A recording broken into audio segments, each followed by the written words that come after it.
In the vast and dynamic landscape of Kenya's politics, few figures have embodied consistency, humility, and national loyalty as profoundly as Dr. Stephen Kalonzo Musyoka, a seasoned politician, legal mind, diplomat, and a patriot. Kalonzo has walked through the corridors of power with calm dignity and unwavering faith in Kenya's destiny. While Kenyan leaders, or rather many leaders, have chosen the path of betrayal, arrogance, and opportunism, Kalonzo remained grounded, keeping his promises to his contemporaries, his community, and above all, his country. As Kenya's current opposition leader, alongside his political allies, Kalonzo stands at the heart of the struggle of a just, inclusive, and accountable nation. He has been patient where others have been hasty, loyal where others have been selfish, the hopeful where others have grown bitter. Having served the nation as a cabinet minister, foreign affairs minister, and a vice president, his political experience and moral steadiness uniquely position him as one of the most dependable statesmen. The early years and rise of this gentleman. He was born in 1953 in Siekuru, Kitui County, from a humble beginning, which mirrors the story of millions of Kenyans who have risen from rural background to positions of great influence. Educated at Kitui Boys High School and later at the University of Nairobi, Kalonzo trained as a lawyer, a discipline that would later shape his diplomatic tone and measured approach to politics. His political career began in the 1980s, a period defined by one-party rule, repression, and political fear.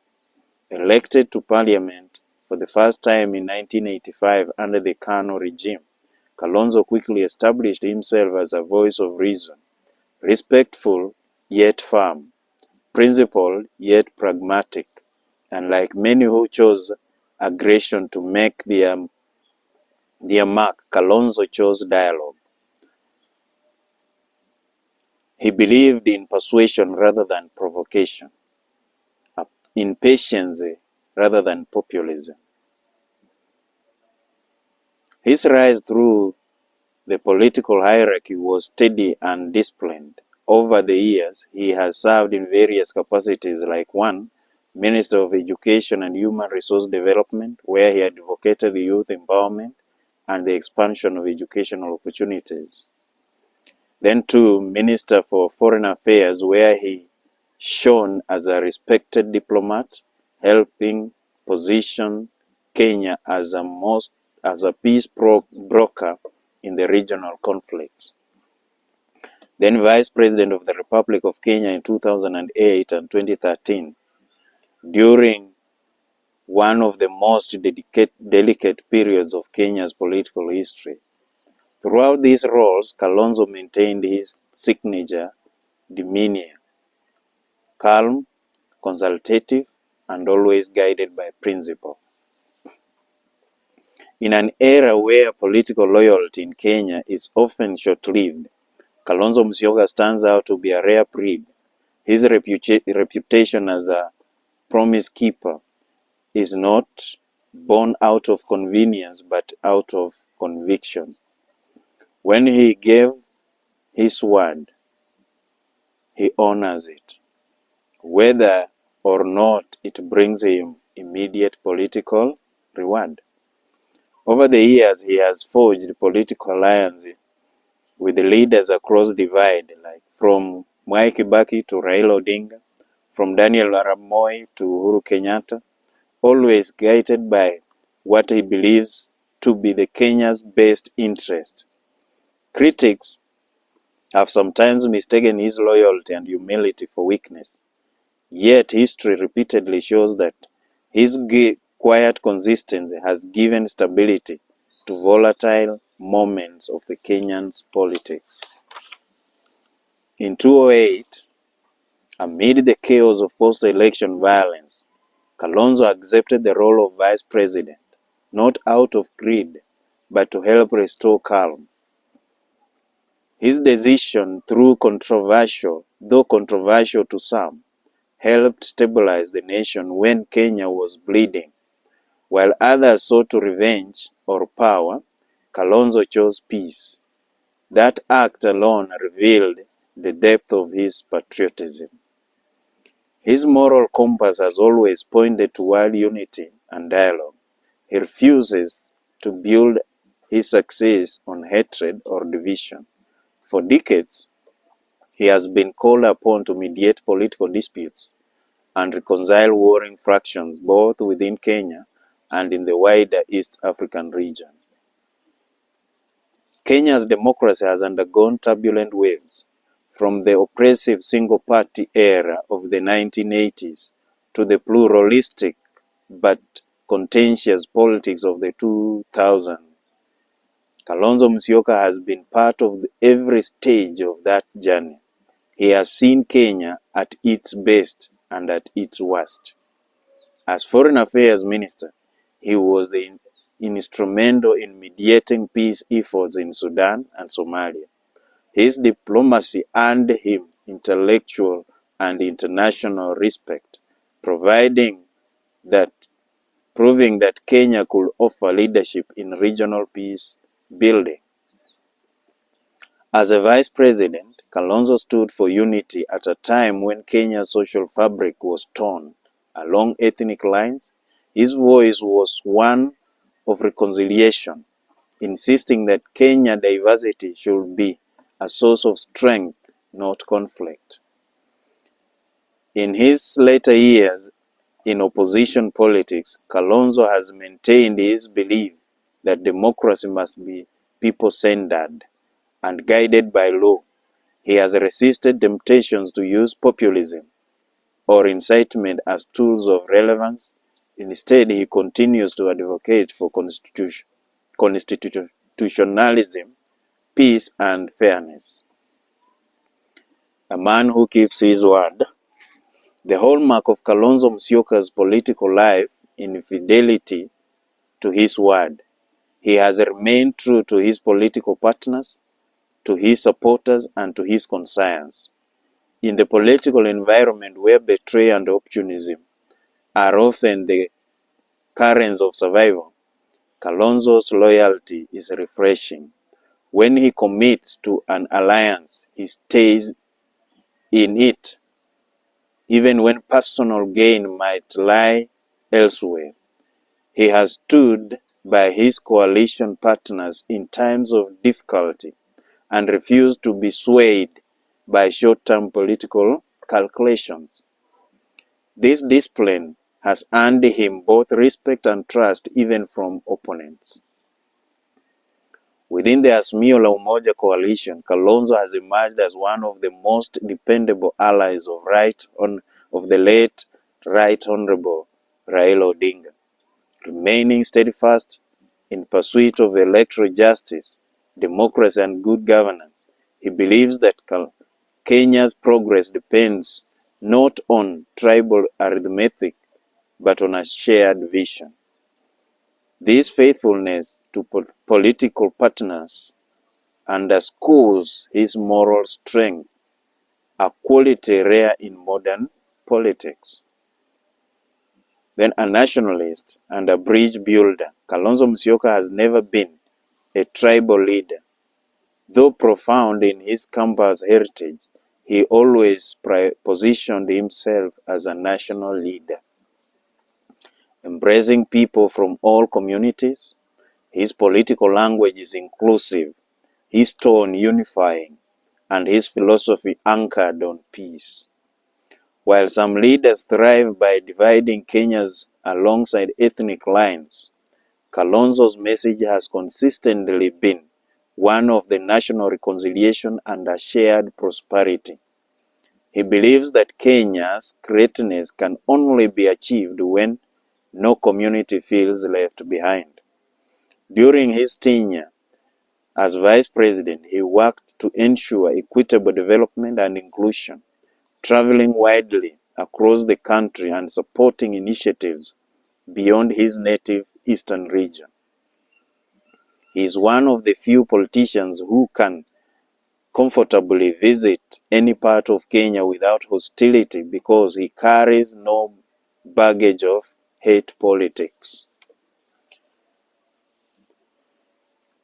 As part of the current opposition coalition, Kalonzo faces a historic responsibility, together with other opposition figures including Martha Karua, Eugene Wamalwa, and Rigathi Gachagua, together with Fred Matiang'i and others. Kalonzo carries the hopes of millions of Kenyans who yearn for justice, fairness, and a better tomorrow. The opposition is not merely a platform of criticism. It is the custodian of national conscience. In a healthy democracy, the opposition ensures accountability, guards public resources, and speaks for the voiceless. Kalonzo's presence in the opposition offers reassurance that moral politics still exists in Kenya. But this moment also demands unity among opposition leaders. Kenya political history is filled with lots of opportunities because of disunity among equals.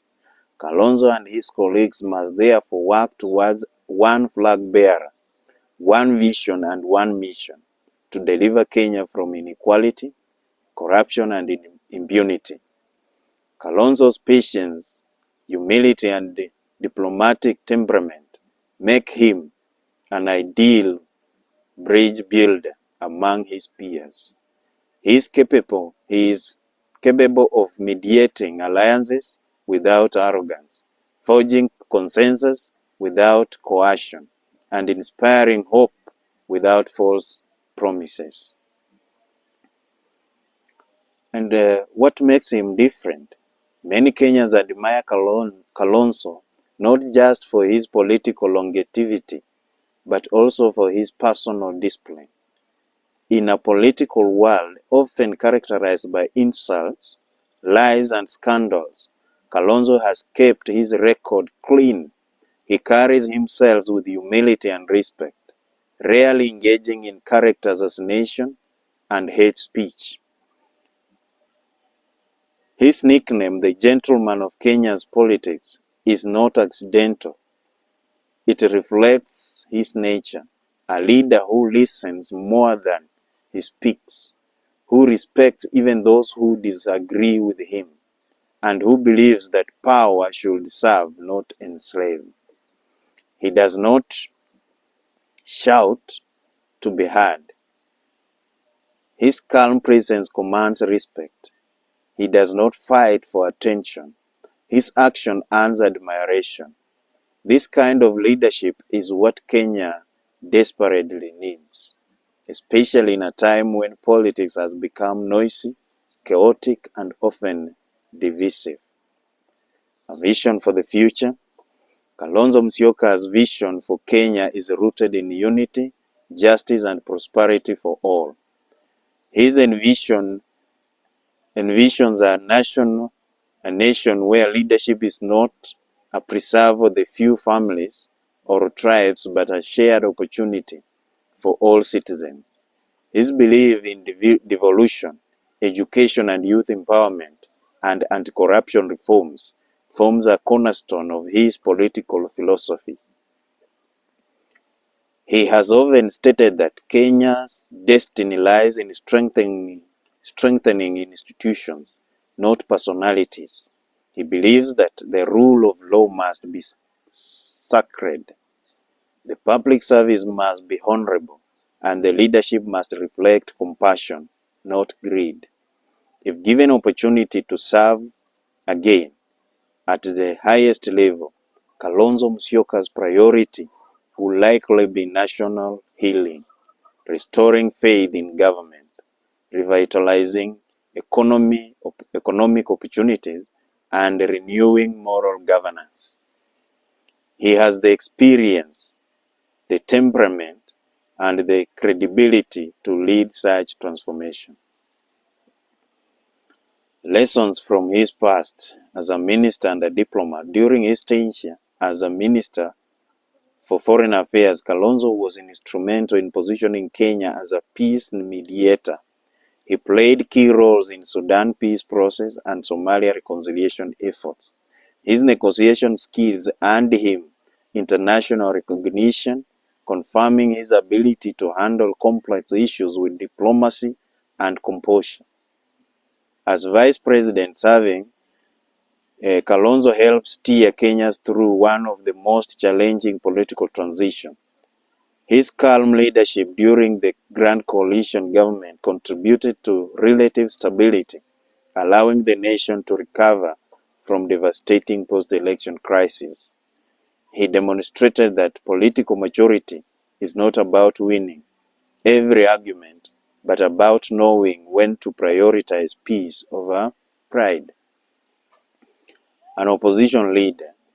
In the opposition, Kalonzo has remained steadfast and advocating electoral justice, anti-corruption reforms, and economic equity.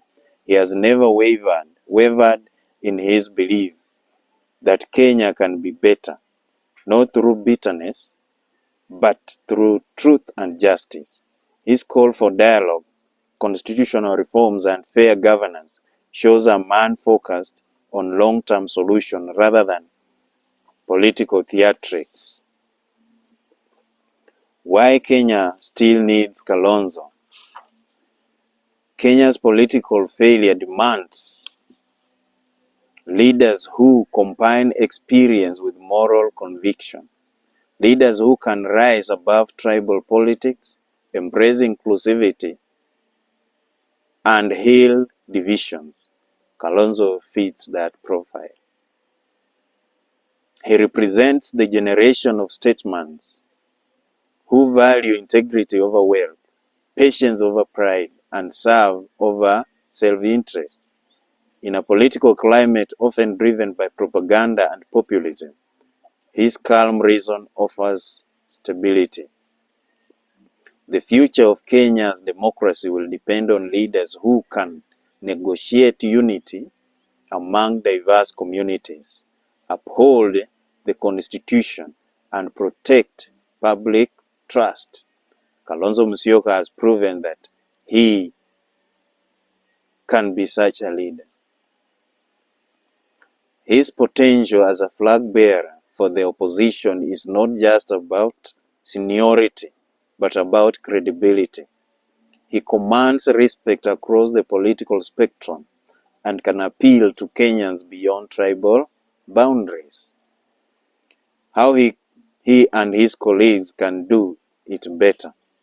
One is forge genuine unity in the opposition. Kalonzo and the other opposition leaders must build trust among themselves, putting the nation's interest above personal ambition.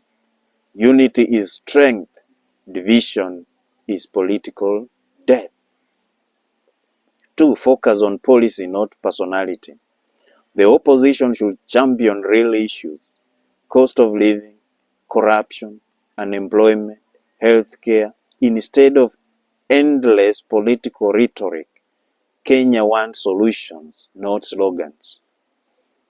3. Rebrand the opposition as a government in waiting. Under Kalonzo's diplomatic leadership, the opposition should demonstrate readiness to govern, responsibility. It must present clear, realistic policy alternatives, not just criticism. Then 4. Mobilize peacefully and inclusively. Ethnic mobilization should be replaced by value-based mobilization, uniting Kenyans around shared goals like education, economy, and equality. 5. Engage youth and women. Kalonzo has always valued inclusivity. By empowering youth and women through mentorship and leadership programs, he can help rebuild faith in Kenya's democratic progress. Then guard the moral foundations of politics. The opposition must reject corruption, propaganda, and intolerance. Kenya needs politics anchored in ethics and service, values that Kalonzo exemplifies. The path to one flag bearer. The dream of one united opposition flag bearer is not impossible. Kalonzo Musyoka, with his humility and bridge-building nature, is best positioned to help actualize it. He commands the trust of veterans like Rigathi Gachagua, Eugene Wamalwa, Fred Matiang'i, Martha Karua, and others, and even the young reformists like we have Babu Owino, and many others who are of a Kenya that works together for the betterment of the whole society. To achieve unity, opposition leaders must adopt structured dialogue, guided by mutual respect and shared vision. The flag bearer must not be imposed, but chosen through consultation and consensus.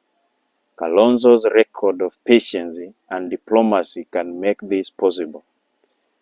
A united opposition under one flag, could finally offer Kenya a credible alternative, one rooted in values, not vigilancy, in service, not self-promotion.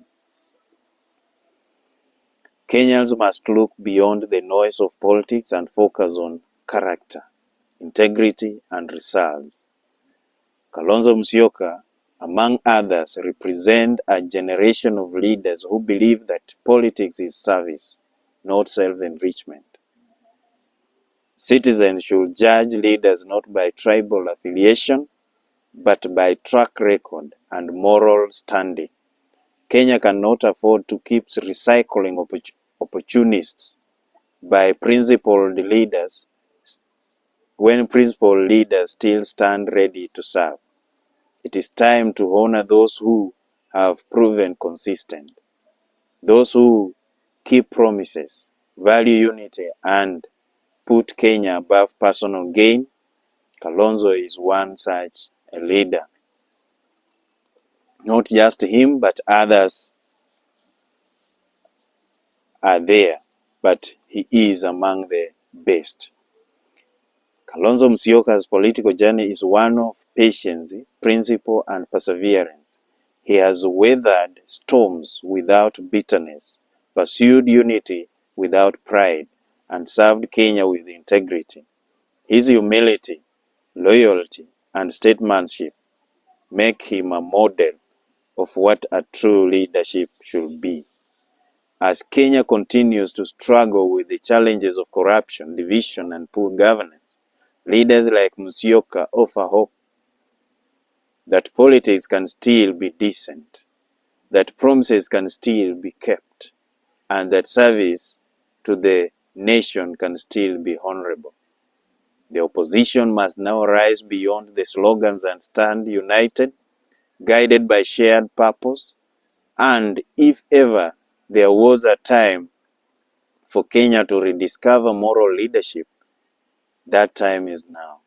And Kalonzo Musyoka, the gentleman of Kenya politics, stands ready to lead such renewal.